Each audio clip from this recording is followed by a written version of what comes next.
Where's the fun in waiting? Play Sit and Go tournaments 24/7 only on Ace 2-3. This game involves an element of financial risk and may be addictive. Please play responsibly and at your own risk.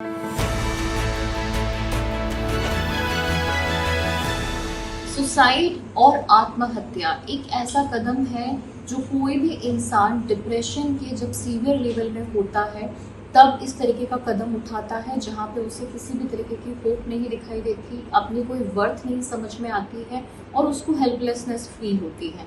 तो helplessness, worthlessness and hopelessness, ये 3 की features हैं depression के लिए और यही lead करते हैं आगे जाके सुसाइड को। तो अगर डिप्रेशन को सही टाइम रहते हुए पहचान लिया जाए उसके लक्षणों से और उस समय पे उन्हें प्रोफेशनल हेल्प प्रोवाइड कराई जाए तो हम सुसाइड को प्रिवेंट कर सकते हैं। आत्महत्या के जो केसेस बढ़ रहे हैं उनको रोक सकते हैं। डर होता है कि लोग हमें जज करेंगे या वो परेशान हो जाएंगे या मेरे बारे में एक धारणा बन जाएगी, एक टैबू बन जाएगा कि मुझे मेंटल इलनेस रही है।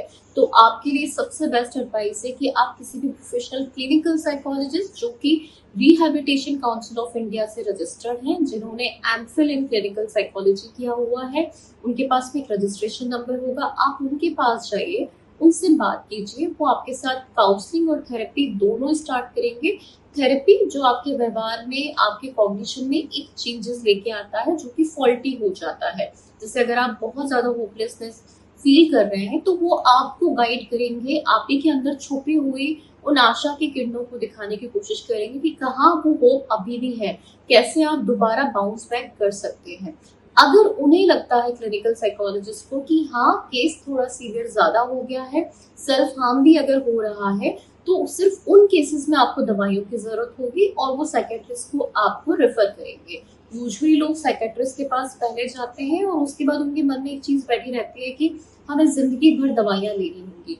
तो ये बिल्कुल एक तरीके का मिथ है। आपको पहले क्लिनिकल साइकोलॉजिस्ट के पास में जाना है, उनसे मदद लीजिए और सीवियरिटी के अकॉर्डिंग, उनकी एडवाइस के अकॉर्डिंग अगर आपको दवाइयों की जरूरत है तो लीजिए।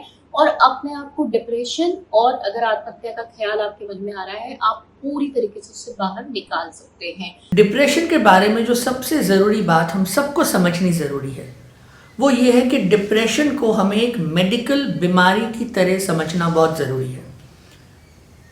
डिप्रेशन दुनिया में 30 करोड़ लोगों को होता है, 300 मिलियन पीपल ग्लोबली। डिप्रेशन किसी भी और बीमारी की तरह एक बीमारी है। वो कोई मेरी अपनी कमज़ोरी या कोई मेरे और किसी कारणों से नहीं आती है। वो एक मैटर ऑफ चॉइस नहीं है, मैटर ऑफ वीकनेस नहीं है। डिप्रेशन जैसे कोई भी और बीमारी हो, डायबिटीज़ में जैसे इंसुलिन की कमी होती है उस कारण से डायबिटीज़ होता है, ब्लड प्रेशर के अपने कारण होते हैं, थायराइड के अपने कारण होते हैं, उसी तरह से डिप्रेशन भी एक बीमारी है। तो पहले ये समझें कि डिप्रेशन होता कैसे है। डिप्रेशन होने का जो सबसे बेसिक कारण है वो न्यूरोट्रांसमीटर इम्बैलेंस है। आसान भाषा में समझें तो केमिकल इम्बैलेंस, मतलब हमारे शरीर के कुछ केमिकल्स, कुछ रसायनों में जब बदलाव आता है वो डिप्रेशन करता है। मोटे तौर से सीरोटोनिन, डोपामीन, नॉरएपिनेफ्रिन, ये कुछ केमिकल्स हैं। तो ये केमिकल जब हमारे अंदर सीरोटोनिन कम होता है वो हमारे अंदर डिप्रेशन के सिम्टम्स लाता है। कुछ लोगों में जेनेटिक्स का भी रोल होता है। साइकोलॉजी में हम कैसे सोचते हैं, हमारे थॉट पैटर्न्स क्या हैं, किस तरह की थिंकिंग है, हमारा बिहेवियरल पैटर्न क्या है और हमारी एनवायरनमेंट यानी हमारे वातावरण में अगर कोई तनाव आ रहा है, स्ट्रेस आ रहा है, कोई प्रॉब्लम आ रही है, ये तीनों पहलू बायो साइको सोशल मॉडल कहते हैं। जब ये तीनों पैरामीटर्स मिलते हैं तो हो सकता है कि हमें डिप्रेशन हो।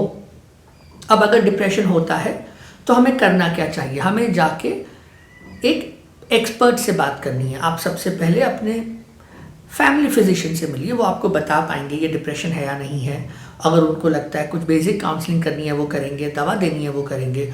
हो सकता है वो आपको बोले मनोवैज्ञानिक या मनोचिकित्सक से मिलिए, मनोचिकित्सक आपको दवा दे सकते हैं उन केमिकलों के लिए जिनकी कमी के कारण ये बीमारी होती है।